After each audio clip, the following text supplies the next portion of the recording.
Before we get to today's episode, I wanted to take a moment and let you know all about the extras you can enjoy when you become a Quiet Connection Patreon member. Not only will you have access to our entire catalog of episodes ad-free, you can also listen to exclusive bonus episodes. And for only $5, you can even get a monthly handwritten note from me, along with stickers, magnets, and other handmade goodies. Consider becoming a Patreon member today and help continue the fight to end the stigma surrounding postpartum mental health disorders. Hi, welcome to Quiet Connection, a podcast dedicated to ending the stigma around postpartum mental health. I'm Chelsea. In today's episode, Perla talks about becoming a mother, the difficulties she experienced throughout her pregnancy, and her challenges with postpartum depression. She also discusses the phenomenon of phantom kicks and how she learned to cope with them. She uses writing as an outlet for her experiences. Despite the difficulties, she emphasizes the importance of seeking help and finding support during the postpartum period. Let's hear from Perla. Hello. Today I am here with Perla. Perla, how are you? I'm doing great. Thank you for having me. Thank you so much for being with me today. I am so excited that we connected, and I'm excited to hear your story, and I'm excited for my listeners to hear about what you've been doing. I always get ahead of myself, so I think I'll start how I start all my episodes. I would love it if you could tell me a little bit about yourself and, with the added caveat, who you were before you became a parent. Sure. So I'm Perla K. Carino.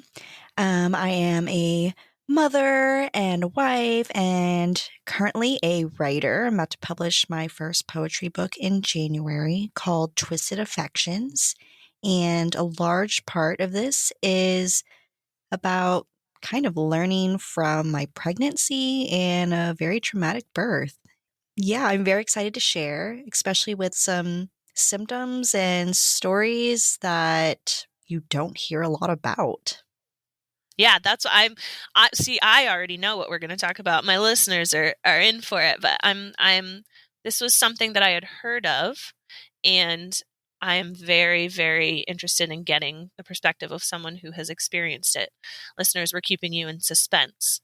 But who were you before you became a parent? I was kind of all over the place. I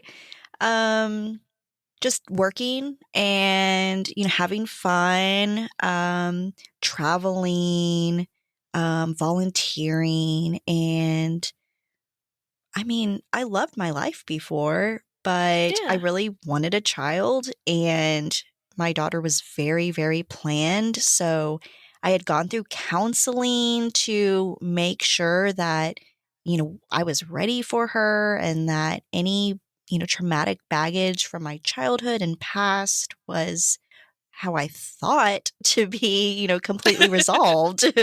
And yeah, it was not the case. Which so often happens for us with trauma and baggage. Were you always interested in writing?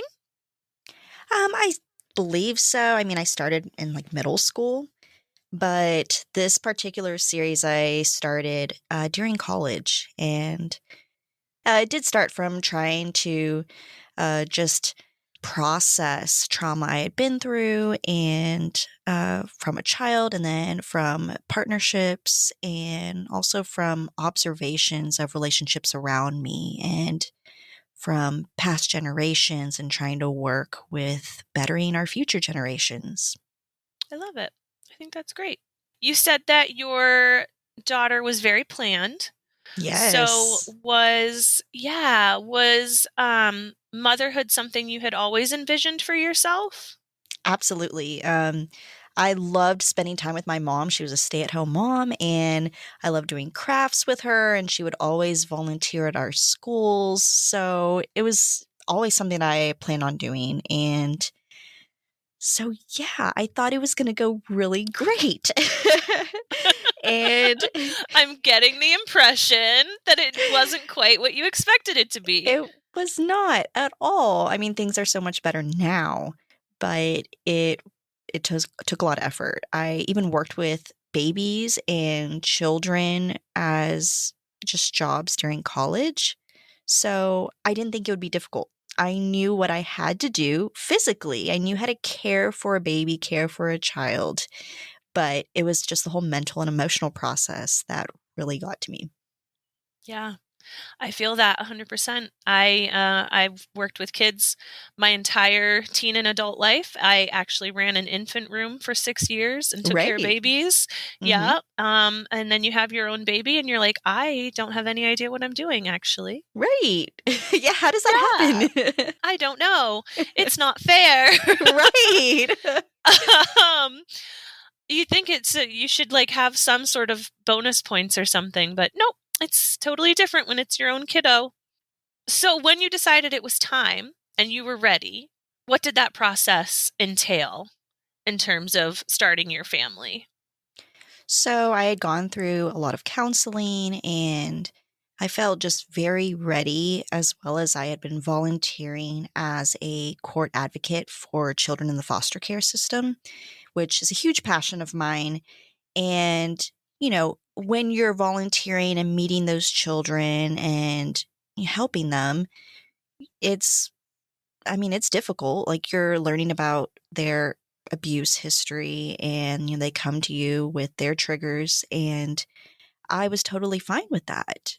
And I felt like it was, pretty easy for me, especially with my background and with all the resolved trauma I now had.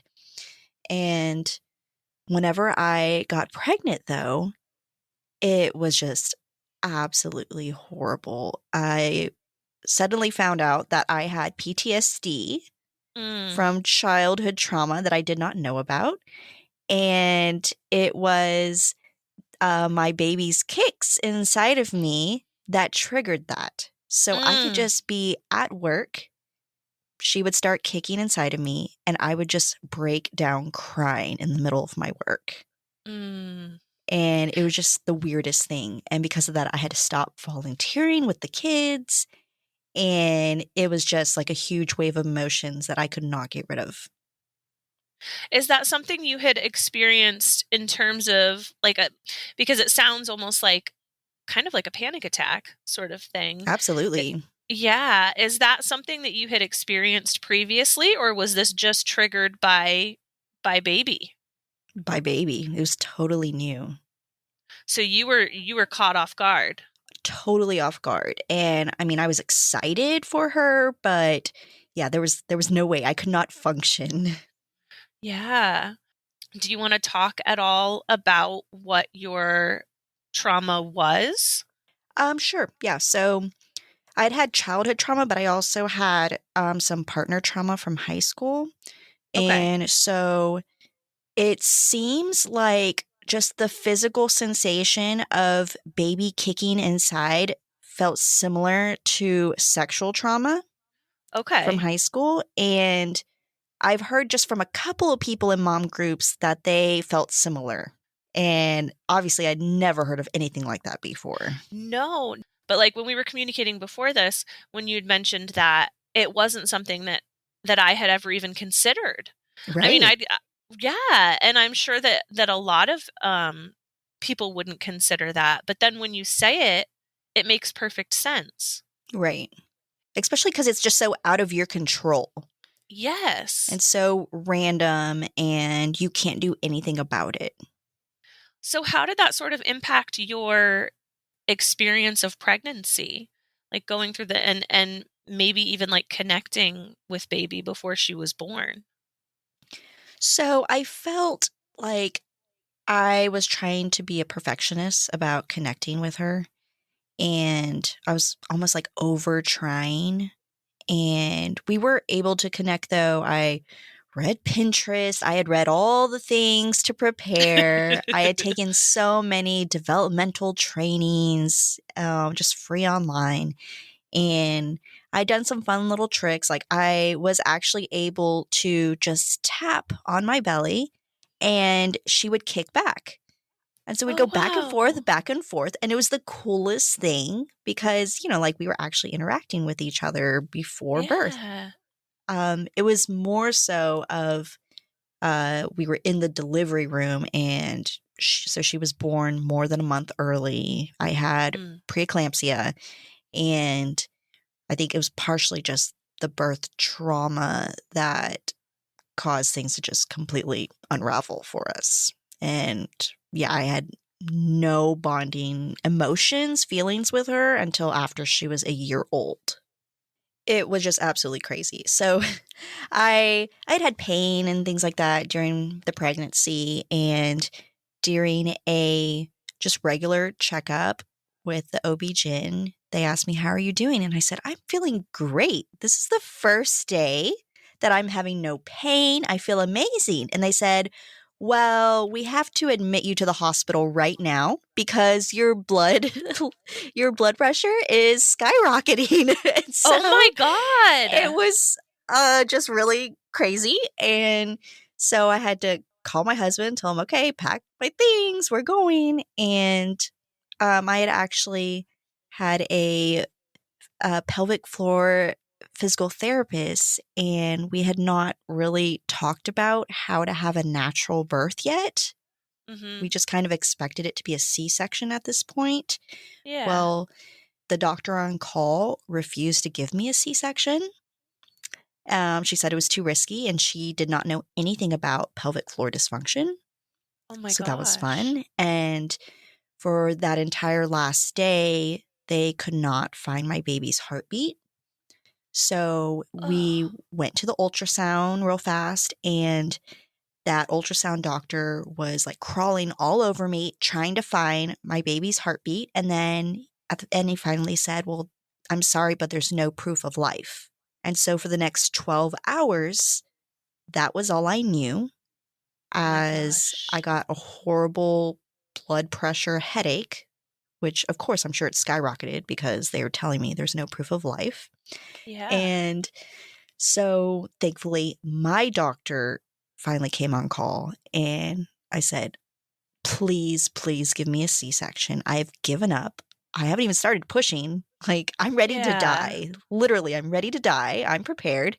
And he was like, "Oh no, let's do it." Yeah. So I just best doctor ever. And from there it went smoothly. The C-section was great.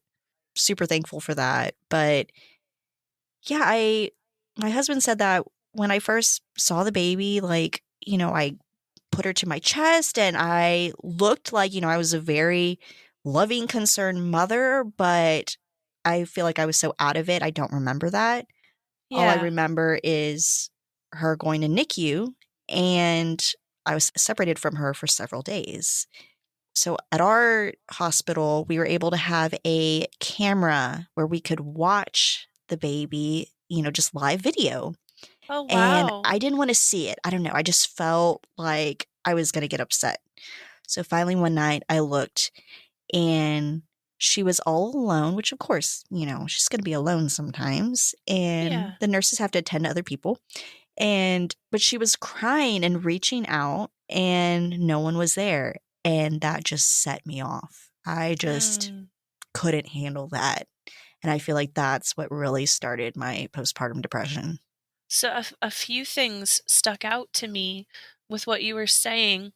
Again, I'm not a medical professional at all, so this could just be my lack of knowledge, but you're the first person that I've talked to who had preeclampsia where the doctor's first instinct was not a C-section.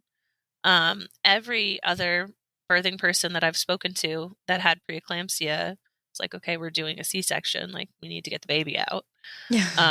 So that, right? Like Right. that surprised me. And then to go from fully expecting to deliver a baby with no heartbeat Right. to having that switch be like, no, no, no, she's okay. Like we're gonna, here she is. Like, Right. how? Totally healthy. And even the Yes. doctors and nurses were all surprised that she did not need extra breathing treatments or anything, just a little bit of jaundice light treatment because she was so Yeah. healthy. That's crazy. It's crazy. I mean, that in and of itself is crazy, but the transitions that you had to go through in such a short period of time, you had to It's go like from whiplash. absolutely, you're like, I'm feeling great today. Oh, I have preeclampsia.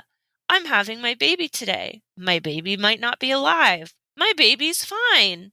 Right. I cannot imagine what that must have done. That is trauma in and of itself. Right. Absolutely. Right, not even to mention everything that you went through your pregnancy and prior to that. So, holy crap, mama, you went through it. Right. And so you're in the hospital, you're recovering from your C-section, and baby's in the NICU. Was baby able to go home when you went home, or was it Yes, different she timing? was. She was very Okay. healthy. She was doing great. It was just me. Yeah. So let's talk about that a little bit. Like, so what did that when you took her home, what did those first few days feel like for you? So it was obviously difficult. My husband and I had planned that since he had to work and I wouldn't be, that I would be up at night with her when she would cry, need anything. But it very quickly turned to I would be up until 3 in the morning and then it was his turn because since Yeah. she was premature, she needed to be fed every 3 hours. And he was great, super supportive. Yeah, it was kind of difficult because, we hadn't even been able to put together like her nursery decorations. I Mm. had bought like material and everything. I'm super crafty and yeah, it was not ready. And so it was also like, yeah, I'm sure that, brought some guilt as well. But you talked a little bit about like not being able to bond with her. I definitely want to hear your experience with that, but I also want you to know and listeners to know like it's not an uncommon thing. Right. I experienced that with my Hmm. first. And I think a lot of birthing people go into this thinking that that magic moment is going to happen when they put the baby, like you said, they put the baby Absolutely. on your chest and your I husband still looked see at you. memes saying that's Yeah. what happens. And I have to Yeah. say every time, not always. Not Don't expect always. this. Yeah, and it's not and it doesn't mean that you don't love your child. Right. And there's also this whole movement right now of like stop scaring moms. Right.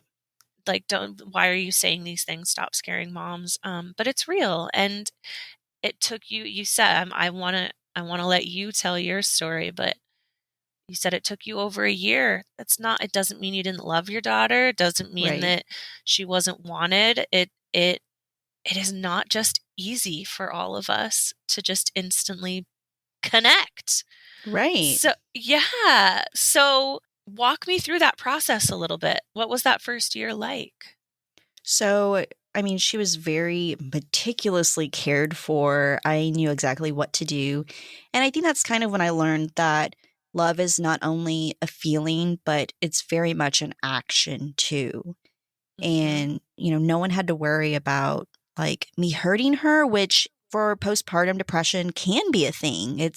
And of course, like that's not something to feel shame over either, because that's not you, that wants Mhm. to do that. But yeah, I, knew exactly what to do with her. And I was, even stressing myself because I wanted to, entertain her 24/7, and which you can't do that. It's not Nope. healthy for anyone. Yeah, they need to be bored a little bit as an infant. Yeah. And, um, yeah, but just the feelings weren't there and it hurt so much. I definitely just did not feel like I was a good mother. And I was kind of like, why did I do this? Why did I go through all of this pain, all of this, planning? And I don't even like being a mom, which was so Mhm. difficult. And then, of course, that brought shame upon itself. And Yeah. so then after I was healing, I started having phantom kicks.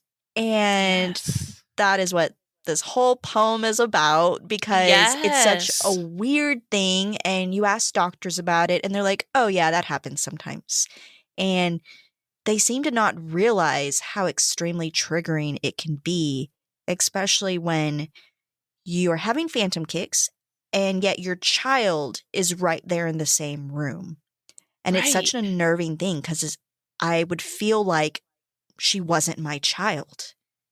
And That's I so knew she was. interesting. I had Yeah. pictures and it was very clear, like she looked just like my child. There was no possibility of being switched at birth. And Yeah. yet it was like, where's my baby? I need to find her.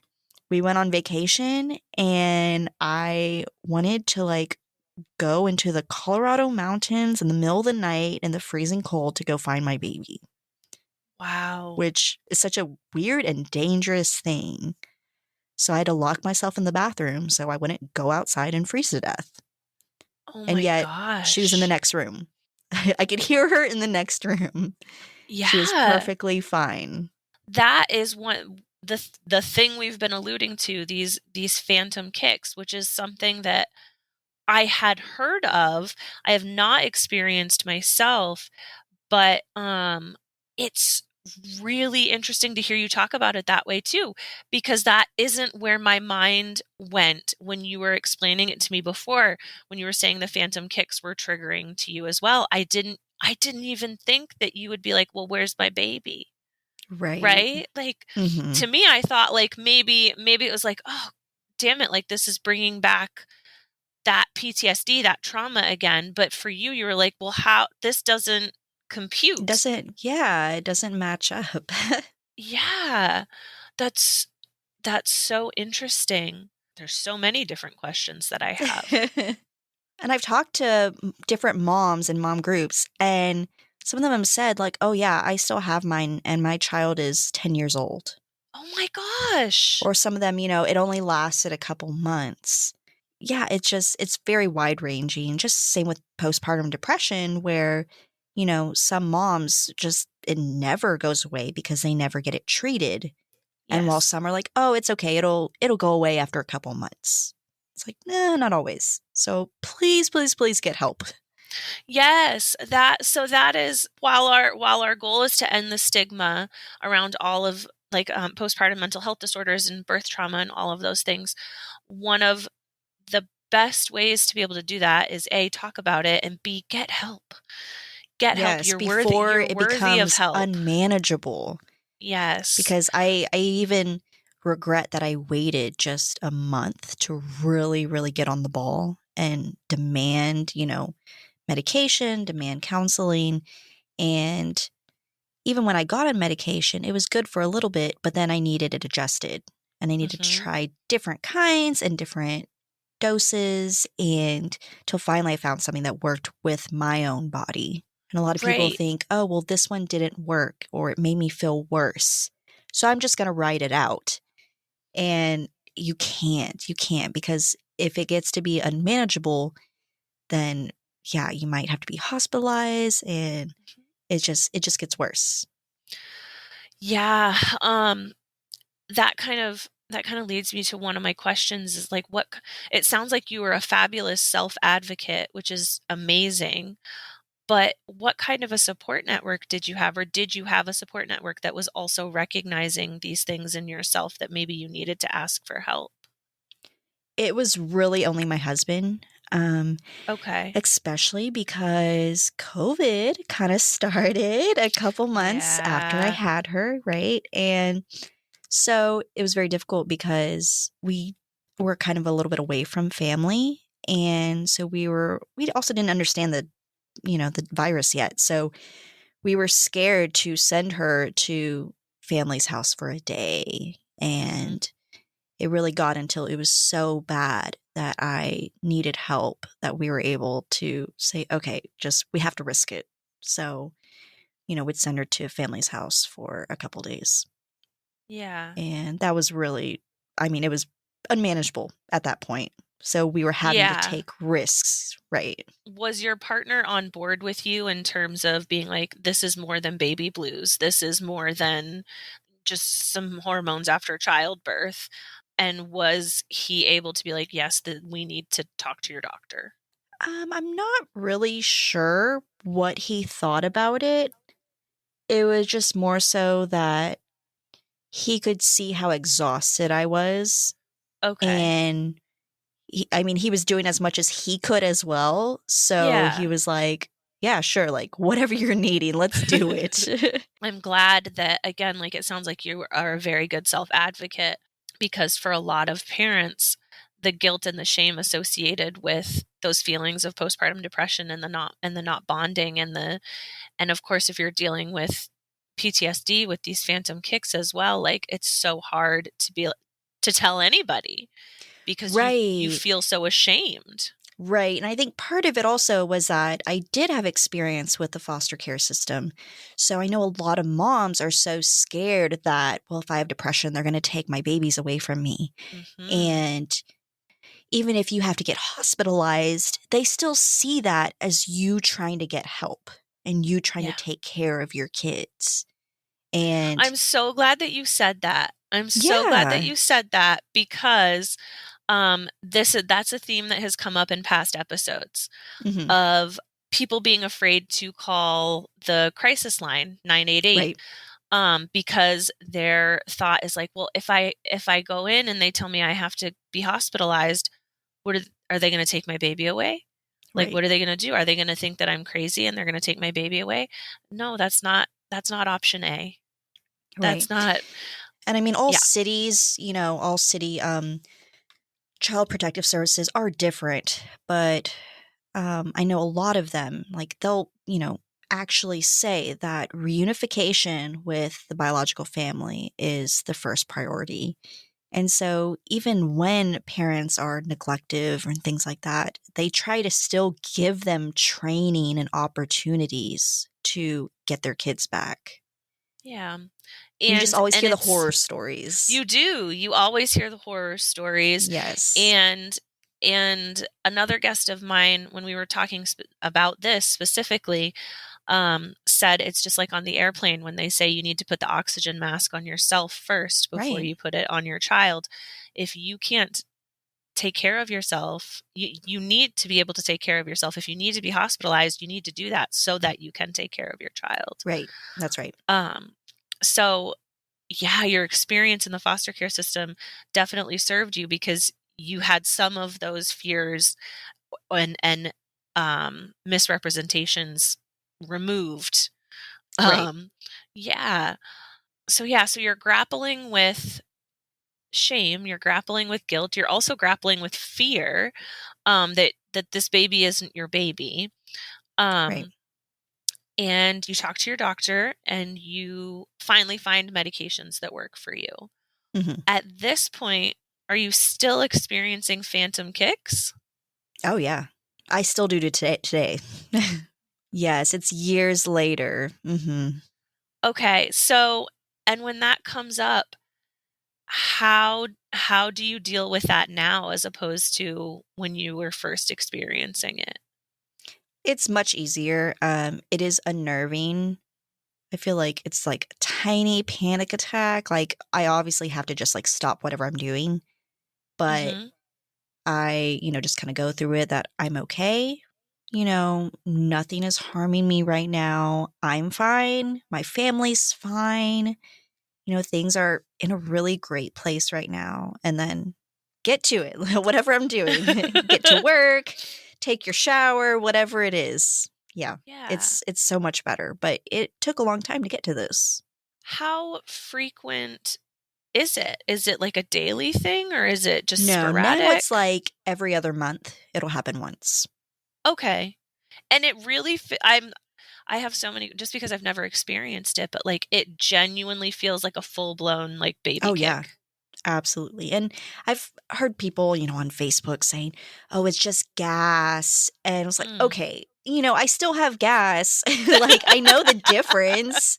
Yeah, of course. Of course. Like, there's a huge difference. It really feels like there's a baby kicking inside of you, and sometimes you have to think like, "Wait, I'm not pregnant, right?" I'm like, "No, no, no, Right. there's no way." Yeah, that because that would be my thought. I like I said, I'd heard of phantom kicks, and my first thought was always like, oh my God, I'd be so scared. Like, am I friggin' pregnant again? Right, Like, yeah. Am I what is 4 months this? pregnant? No, there's no way. I didn't miss Right. that. No. Oh my gosh. But yeah, it is a real thing. And like I said, since we've spoken, I've looked into it a little bit more, and it's more common than you would imagine. And it's just before hearing it, I think I heard, ironically enough, I've heard about it from some medical show, like Grey's Anatomy or Oh, something like that. probably. Yeah. I think that's where I've heard of it initially, but I've done a little bit more research, and it's more common than you hear about, which is so interesting to me because you don't hear Right. about it. Right, and for some women, it doesn't mean anything for them. It's not traumatic. It doesn't trigger anything. It's just kind of weird, Yeah. and which is great. Great for them. Yeah, like, oh, I'll clap for you. Like, I'm really happy you didn't have to go through this, but please don't, spread it around like that's normal. Like that's Yeah. how it should be. Yeah. Yeah. So it's I mean, it's all one and the same. The whole postpartum experience is so different for everyone. And whether you're suffering from a postpartum mental health disorder, whether you're suffering from birth trauma, whether you're suffering from phantom kicks, all of it is okay and all of it is valid. But when you're in it doesn't feel that way. No, it does not. And I definitely, I'm, not about scaring moms or pregnant ladies, but when I know someone that is pregnant or looking to get pregnant, I always say, hey, these are things that happen to me in a just very vague, not Yeah. scary language. And, it's okay. Like, please seek help. Please message me. Like, we can get through it, but it's not all rainbows and roses all the time. And Yeah. I feel like I wasn't prepared for any of those things. And after it happened, I felt like people I knew would say, "Oh, well, yeah, like being a mom is hard or pregnancy is hard. Like, what did you think it would be like?" It's like, wait, this is Yeah, totally no. different. Everyone was telling me, like, it's going to be great. It's the best time of your life. Yeah. Well, and it's definitely not what the pregnancy books are preaching to us. And Right. it's not what the media is leading us to believe. So no, and it's doesn't it feel it feels so invalidating to have those people be like, "Well, what did you expect?" Like, "Well, Right. you didn't tell me. You Right. didn't tell me what to expect." But then also not being able to like fully say how bad it is. Yeah. And that it's okay. I've learned through my postpartum healing journey that there's this duality to everything in life, that it's okay that it's not okay. Right. And to know that it won't always be this way. I think Right. that's the hardest thing to remember, especially when you're in the thick of it, is it's not forever, especially if you seek help. Right. Mm-hmm. Which kind of leads me to my next question. And when did you said it took you a little over a year to start feeling that like love connection Right. with your After daughter? her first birthday. Yeah, how did that evolve for you? And can you really attribute it to anything, or did it just kind of happen? No. It was just sudden. A Yeah. sudden feeling of like, oh, like, we're cuddling and I kind of feel something. Yeah. And which it's exciting, but it was also just so sad to me that it was like, man, I missed out on a year of this. And even now, like we love each other and it's just so sweet and we have this special connection. And it's like, man, I wish that I could have enjoyed that while she was an infant, especially since people say, oh, they grow up so fast, like she's not going to be a baby, for very long. Yeah, well, I missed that whole Yeah. experience, really. I can relate to that. My postpartum mental health disorders took me away from my youngest for the first 6 months of her life. Right. So I completely understand. And with my oldest, both kids were different, but with my oldest, it was very similar in that I did not bond with her. It took Mhm. work. It took work for me to bond with her. I took Right. care of her needs, just like you said. She was a very, very well cared for baby. I did all the things. I made all the purees myself. Yeah. Yeah, like, right? I Like, did that too, and then it turned out she refused to eat any purees. yeah. Well, and she's still a picky eater. Mine's still a picky eater and Right. won't eat anything, but it was work, and that was surprising for me. For me, I don't even I can't pinpoint a particular moment where I was like, "Oh, this is my daughter, and I love this, and I love her." I can't pinpoint that. It took actual work of me, like, I'm going to have a sleepover with her in my bed with me tonight, and Mhm. dad's gonna sleep somewhere else, like, or I'm going to go out with her and just sit outside in nature, and we're gonna just do this, and that's okay. Like, Right. um, I because had I actually loved looked her. into the love languages, and Yeah. there are some videos about, love languages with children, and when they're infants, you can't really tell what they're going to, feel love expression with the most. And so I had a chart that I made where I would, do all these different things to show her love in all these different expressions. And Mhm. so, I would give her a little gift, a flower for her to look at, a ribbon for her to look at. And then I would tell her sweet things and then, give her hugs and kisses. And yeah, it was just a whole thing. And then also trying to, in a weird way, like find the ways that she was expressing love to me so that Mm. I could feel that she loved me as well. And I think it was kind of helpful. I don't know. It was just so weird. No, I love that, though. You have, like, a data-driven mind. I love that.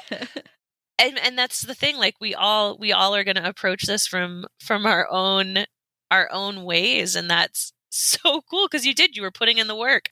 The expression that I always said before I had my second was, "I don't love being a mom, but I love being my kid's mom." Right, right. Yeah. So I don't know Absolutely. if you can relate to that. Like, Yeah, I I can. actively don't like being a mom. It's not a fun job. It's not Right. But I it's love not the s connection that I have with my child. It's so Yes. beautiful. I think every love is so dynamic and it is so complex, that I don't think that you can love something or someone more than someone else can. But I think for birthing people who go through postpartum mental health disorders or who go through attachment issues or who go through struggles bonding, when you are able to create that bond, I almost feel like the sense of accomplishment and the sense of love goes so much deeper. Right. Mhm. No, I agree. Yeah. Yeah. And like I said, I don't want to take away from because I would have given anything to have that magic moment, Right. have them put her Mhm. on my chest and feel the rainbows and the glitter and the unicorns and all of those things. That would have been Mhm. amazing.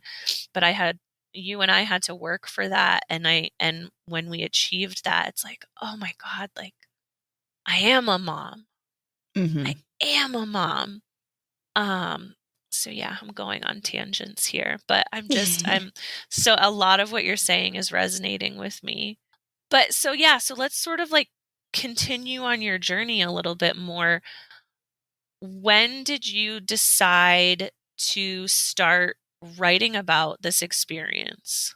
I'd say when I was going through just a huge identity shift and I was having to look back at my childhood and, what are my favorite colors? Why are those my favorite colors? Was it that Yeah. somebody told me that should be?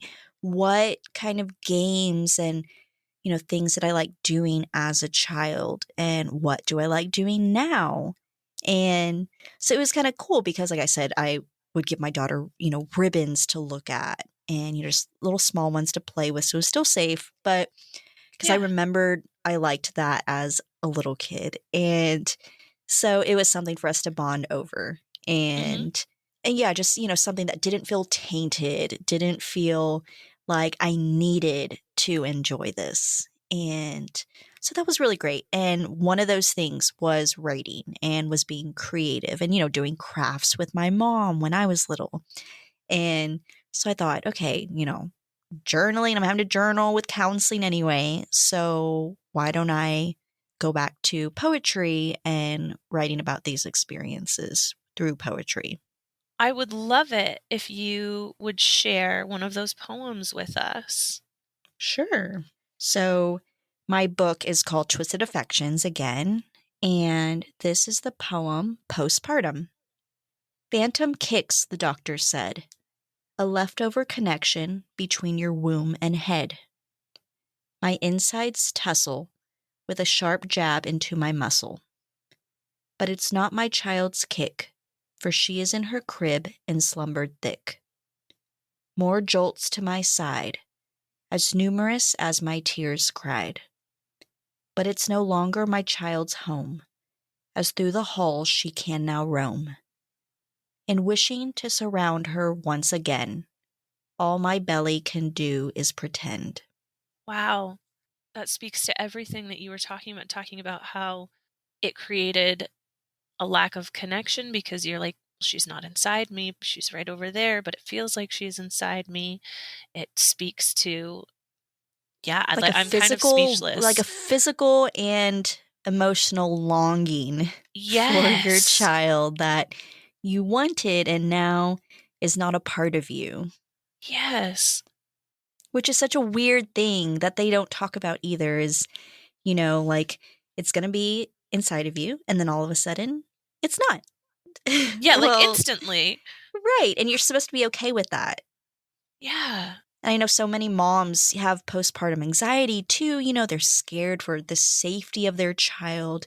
And it's so much more difficult to, feel secure whenever your child is not part of you and you can't protect yourself. You have to protect yourself and your child that, is in the other side of the room Absolutely. or at daycare or wherever. That's Or at so grandma and difficult. grandpa's. Yes. Right. When they're not right there. Yes, I'm not often left speechless, as you may have picked up on. I talk a lot. And as a podcast host, that's it's a good thing, I guess. But honestly, like listening to that, it left me speechless. And then what you were just saying about like how they're inside of you and then all of a sudden they're just not. But because I am an elder millennial and I love to read, I've got the Britney Spears memoir, but she talks about how when she had her sons, it was so difficult for her because they were no longer inside of her. She felt safe when they were inside of her. Oh, yeah. Yes. Exactly. And she's like, as soon as they were outside, she felt like she couldn't protect them and she just Right. wanted them back inside. Right. So where I will completely and openly admit that I'm struggling with this book. It's not easy to read. It kind of reads like a teenager's diary. Mhm. That was poignant. And it's just like what you were just saying. Like you can still feel what is like her kicks inside of you and you Right. want to be able to have her there and keep her safe. Yeah, that was beautiful. Thank you. Yeah. Yet, I like, haunting, it's But yes, but that's a yeah. yes, I And that is a guess lot of my poems is they are, like, complexly beautiful, yet kinda haunting and, I don't know, almost depressing? so I use the word beautiful. Beautiful to me is very multifaceted, and I am Right. also like a darker soul too. So Okay, yeah, there you go. I find beauty in things that other people may find dark or depressing or just different. I think that's beautiful. Yeah, I want to know. Tell my listeners all about this. When is this book coming out? Where can they find it? So, I am publishing in January. Ooh, first, new year, new year, Yeah. new us, and, So I have a Facebook. It's Perla K Carino, author. And there you'll see the links and everything. You could find snippets of my poems right now. They're on there. Love And it. yeah, you could see the huge variety. And that snippet of that poem is there. But yeah, you got to hear the whole thing. I know. So by the time this comes out, listeners, you can get the book. You can get the book. Right. You can access all of the stuff, and all of the links to everything will be listed in your show notes. So they will be able to find you right away. And just a little heads up that each of my poems, I actually made images for them as well. Oh, And wow. so this one, all the colors are like a dark pinkish purple. Mm. And it's like very like fancy furniture because it's supposed to be like the inside of the womb. Oh, I love So, that. and then there's a note on the door saying, like, I won't be coming back. And then a little key that was left on the table. Oh my So it's just gosh. like, the baby's gone and like it's not coming back. And yeah, it's Yeah, left this beautiful, home, and it's just empty now. yeah. But then it's not at the same time. Like Right. there are echoes. There are echoes Right. there. Exactly. Yes. Oh, I want to see that. Oh my goodness. I'm the type of person who loves to understand things, but I also really love dark and twisty things, but I also don't want to be like, this is dark and twisty, because Right. Yeah. it's your experience. It's your lived Right. experience. Like And some of them are, but just it's complex, like, the psychology yeah, of our minds. And so, I mean, some of it is, like very, happy and hopeful. I mean, I do have a poem later about my child, and it's called Little Sun. And it's just about, oh, how she's completely lighting up our world every morning.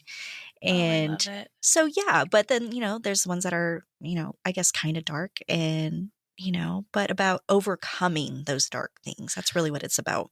Yeah, and I'm so glad that you mentioned that, because again, and I can't remember if I've already said this or not, because 2 podcast recordings in a row.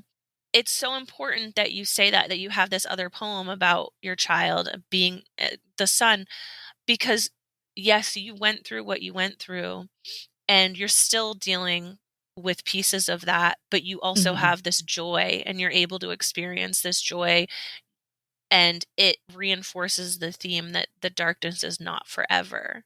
It's Right. not forever. There is another side. And that's still something I have to remind myself of daily, as Hmm. someone who has a background of mental health disorders in general, like not just postpartum mental health disorders.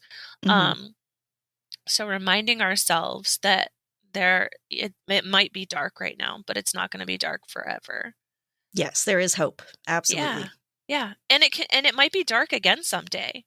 I mean, Right. every Hmm. day, there's light and dark. I mean, let's be literal. Right. Let's be literal here. Right. But you're going to get through it. You're going to get Hmm. through it, and you're not alone. And just like, I love episodes like this where I go in knowing certain things, little things about your story, but not the whole Hmm. thing. And it takes turns and goes in directions that I didn't see coming. So I didn't anticipate being able to connect with so much of what you said about your Hmm. experience. And that just tells me that my listeners are going to connect with it too, because there are so many of us who experience similar things. The phantom kicks thing is a new thing for me. That is not anything that we've covered on here before. I'm excited to see who connects with that, because I can picture someone being like, "Oh my God, somebody else had Right. this." And those are the kind of connections that we want to make so that people are feeling less alone. And I think one more thing I didn't mention was I was also so worried, and I'm sure most of your listeners have felt this too, about am I harming my child with my depression? And Mm, because they say like you need to be smiling and you need to, your child feels your energy, and which mhm. I'm sure it's true. But, now that I've gone through this and I've overcome it, I know that this is a story I can tell my daughter of I loved you so much that I worked and I got through Mhm. this so I could be the absolute best mom for you. You literally read my mind. So one of the questions that I love to ask is, are you going to talk about this with your kiddo, or how are you going to approach talking about mental health with your kiddo? And you read my mind. Like, Yeah, I mean, probably, not as a not right kid, but, now. right, Yeah. yeah, but, probably like high school, college, or if she comes up with any kind of, mental issues in the future, then, I'll talk about this is something we can overcome, especially together as a Yeah. family. And, yeah, we can do it. There Yeah. is always hope. Yeah, and I love that she will have your writing too as a Right. as a testament to, like, look at, my mom really does love me. Look at the work my mom did. And I do feel like that's part of the reason I am finally finishing and publishing this. It has been 11 plus years in the making. And yeah, Oh I my was like, gosh. I need to do this, like, not just for her, but for me, and actually make it a real thing. Right. And, help others that feel the same way.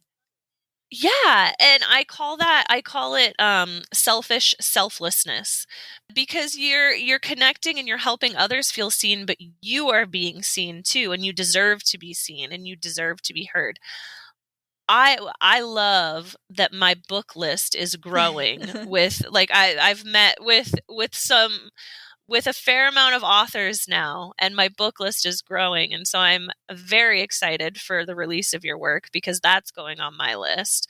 I also am excited to see the artwork that goes along with it. But to sort of bring this back around, a little exercise that I like to do with my guests, I always get different answers, which is my favorite part, is I like to ask, if you could go back in time prior to, I mean, even the conception of your child, prior to your trauma growing up, any of that, if you could go back in time and instill something in yourself, you can't tell yourself what you're going to go through. You can't tell yourself what your life is going to look like, but you can arm yourself with something to help you get through it. What would you arm yourself with? I would definitely tell myself that we're going to be so happy, because not only that my daughter's going to be happy, but I'm going to be there with her too. Because that was part of the thing of, will she be happier without me? But no, Mhm. we're great together and we made it through. Yeah.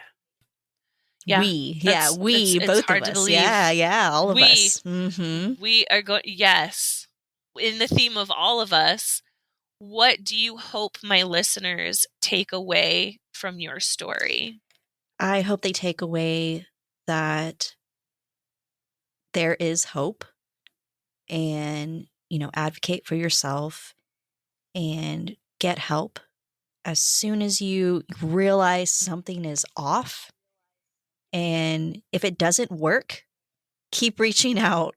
If your doctor isn't good, Yeah. go to someone else. Go online. Don't like listen to, people's advice online. But go online. Go online. Don't go to Dr. Right, Google. right. But, go online to mom groups, and if they judge you, then just go to a different group. Yeah, find somebody medical, or, with mental health, that knows what you're talking about and really wants to help.